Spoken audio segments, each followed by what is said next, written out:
Bonjour et bienvenue, c'est Darius de DK Aérospatial. Aujourd'hui, c'est enfin l'épisode que vous attendiez depuis longtemps, l'épisode qui va parler du dénouement de la mission Crew Dragon 1, le retour sur Terre. Alors évidemment, il y a eu déjà un épisode qui montrait, enfin même plusieurs, qui montraient tout le processus qui a permis d'arriver depuis l'ISS sur la Terre, et plus exactement dans la mer, dans le golfe du Mexique. Donc, avant qu'on entre dans le vif du sujet, je vais déjà faire un tout petit résumé des épisodes précédents. Donc tout d'abord, il y a eu cet épisode-là.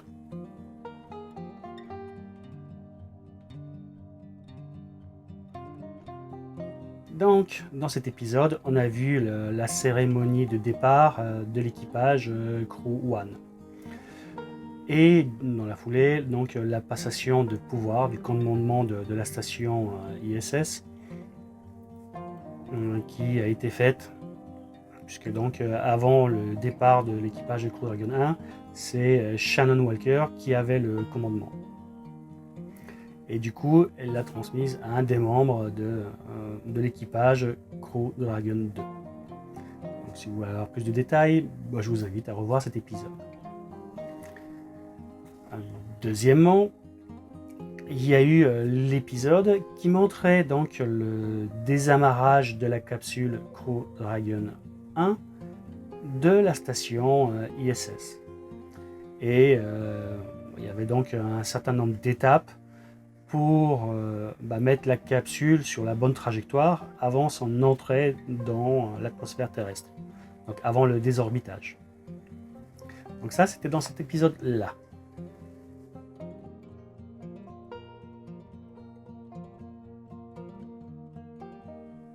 Ensuite, il y a eu le troisième épisode de cette série où on a vu la rentrée dans l'atmosphère terrestre et l'amérissage de la capsule. Donc ça, c'était dans cet épisode-là.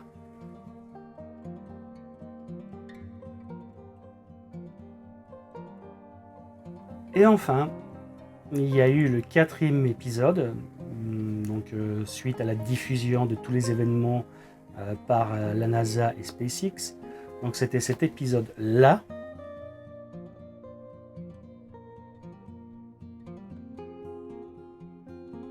Qui ne s'est pas terminé comme on l'espérait. On espérait tous une happy end, voir les 4 astronautes sortir de la capsule en sentillon, et ça allait clore la mission. Et en fait, ça s'est pas tout à fait passé comme ça.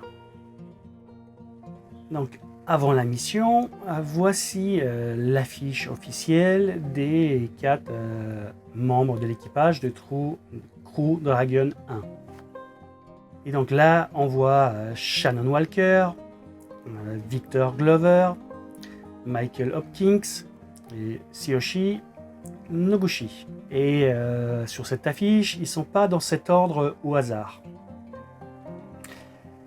Et voilà comment ils étaient dans la capsule, aussi bien à l'aller qu'au retour. Alors, c'est Michael Hopkins qui était le commandant de cette mission. Et à sa gauche, il y avait Victor Glover. Et de part et d'autre de la capsule, il y avait les 2 scientifiques de mission, à savoir Shannon Walker, qui est à côté d'un hublot, et Tsuyoshi Noguchi, qui était à côté de l'autre hublot. Alors, pourquoi je parle de la position de ces 4 membres d'équipage dans la capsule? Et tout simplement parce que pendant la phase de rentrée atmosphérique, malgré le fait que la capsule soit évidemment équipée d'un bouclier thermique, il n'empêche que pendant cette phase périlleuse, dans la capsule, c'est un petit peu le sauna. Et la température monte à plusieurs dizaines de degrés.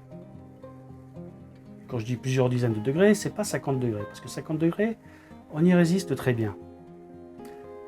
sous la température qu'il peut faire dans le Sahara. Par contre, donc, la température dans la capsule pendant cette phase cruciale monte bien au-delà, aux alentours de 80 degrés, peut-être même un peu plus. Et donc évidemment, les combinaisons des différents astronautes sont régulées thermiquement. Donc chaque membre d'équipage a son scaphandre et sa tenue spatiale est reliée à la navette avec un dispositif de régulation de température. Et donc du coup, pendant cette phase cruciale d'arrivée dans l'atmosphère, évidemment les combinaisons sont refroidies puisque la température ambiante de la capsule est relativement élevée. Donc voilà, ça c'était pour situer un petit peu le contexte. Alors, après les différentes phases de vol,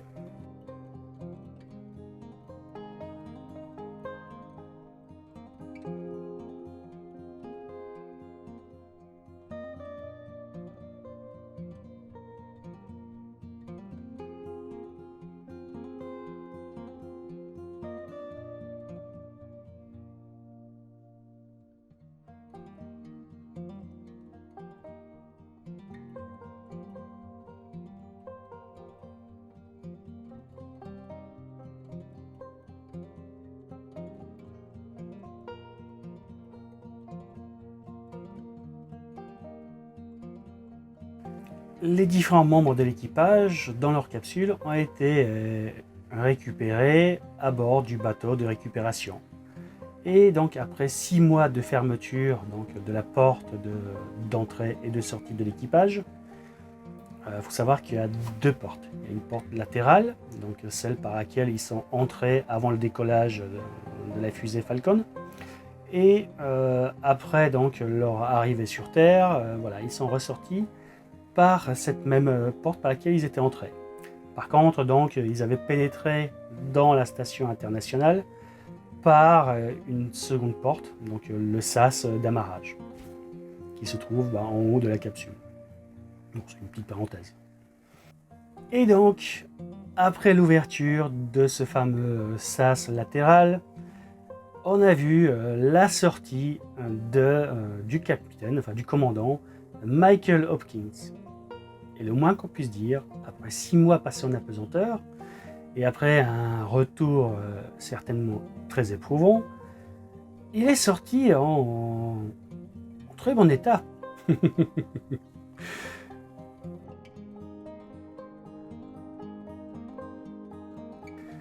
La deuxième personne à sortir de la capsule, c'était Victor Glover. Et un petit peu avant sa sortie, ou son extraction, on a vu donc qu'il y avait une civière à côté de la capsule. Ce qui laissait supposer qu'un des membres était un peu moins frais que les autres.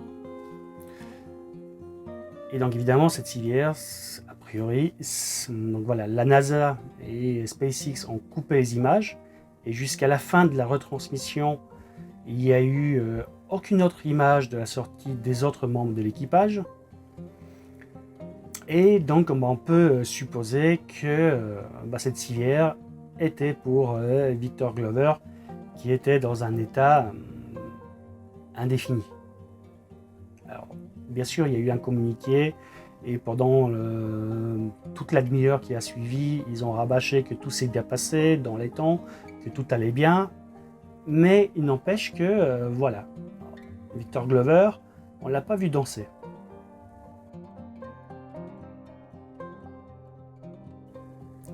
Et jusqu'à la fin de la retransmission, on n'a pas vu sortir ni Shannon Walker, ni Tsuyoshi Noguchi. Pourquoi? Comment vont-ils? Alors, avant de parler de Shannon et de Tsuyoshi, on va déjà dire comment va Victor. Donc, bonne nouvelle, Victor va bien.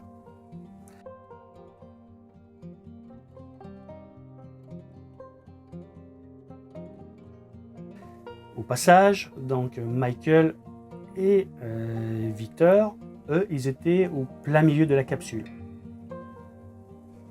Les deux autres membres, ils étaient, on va dire, situés donc plutôt à l'extérieur de la capsule, par rapport à l'intérieur de la capsule. Donc eux, ils étaient proches des parois, qui étaient très chaudes. Et curieusement, donc la NASA n'a pas montré d'image de la sortie, ni de Shannon, ni de Seochi. Et donc du coup, on peut craindre légitimement le pire. Avant qu'on parle de Shannon et de Seochi, donc si vous regardez sur internet, on a très peu de photos de leur arrivée sur Terre. Alors la NASA avait fait un petit tweet, mais comme j'ai pas de compte Twitter, voilà. Donc il a fallu chercher un petit peu comment ils vont. Donc déjà concernant Shannon Walker, là encore, tout va bien. Comme le montre cette image.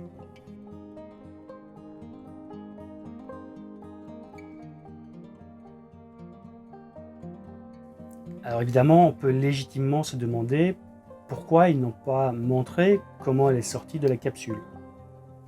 Et donc évidemment, on peut se poser exactement la même question pour le japonais, le premier scientifique de la mission, le deuxième, Shioichi Noguchi. Et donc, comment il va? Réponse en images.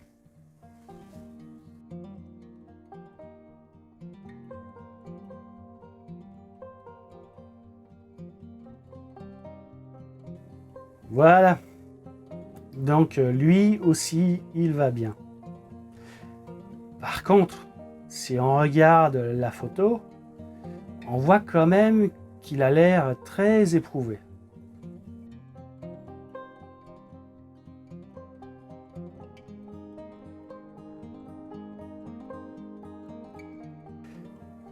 Alors évidemment, ils se seraient tous sortis frais, en pleine forme, comme Michael Hopkins.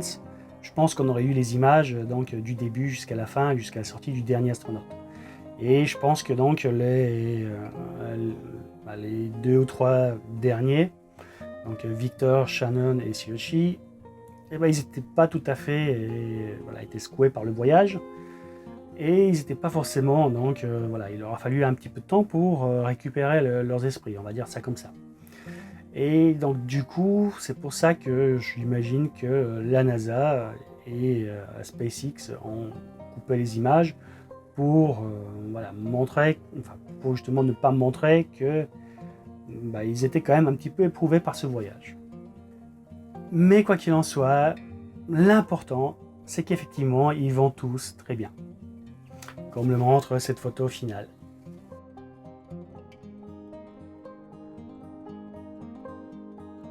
Alors au niveau de SpaceX, les volontés de SpaceX, c'est pas que de faire des allers-retours entre la Terre et l'ISS. D'ailleurs, l'avenir de l'ISS est aujourd'hui très incertain. Il y a des financements qui sont prévus jusqu'en 2024. Et après, que va devenir l'ISS? Pour l'instant, personne ne le sait. Mais ça, je vais développer le sujet de l'ISS, je vais le développer dans une autre vidéo ultérieure. Concernant SpaceX, donc évidemment, il a pour volonté d'aller beaucoup plus loin. L'ISS, c'est juste un entraînement, une étape. Évidemment, donc il y aura d'autres étapes, puisque donc il y aura la reconquête de la Lune. Et évidemment, le but ultime, c'est évidemment d'aller poser un homme sur Mars. Et tant qu'à faire, le ramener en vie aussi. Donc voilà les volontés de SpaceX et des États-Unis d'aller sur Mars. Et toutes ces missions préparent justement cet événement majeur pour l'humanité. Et pour mettre un peu de piment, donc évidemment, les Chinois aussi ont décidé d'aller sur Mars.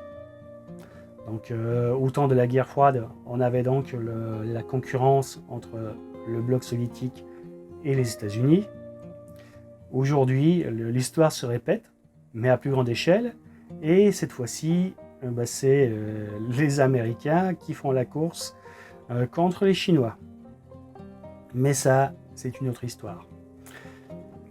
Quoi qu'il en soit, vu qu'il y a tout un tas d'étapes, et vu que SpaceX a signé un contrat de plusieurs milliards pour juste 6 voyages vers l'ISS, et on a vu que voilà, l'avenir de l'ISS est tout à fait incertain, et bien donc évidemment, comme SpaceX a tout un tas d'autres objectifs, et ben ils soignent leur image de marque.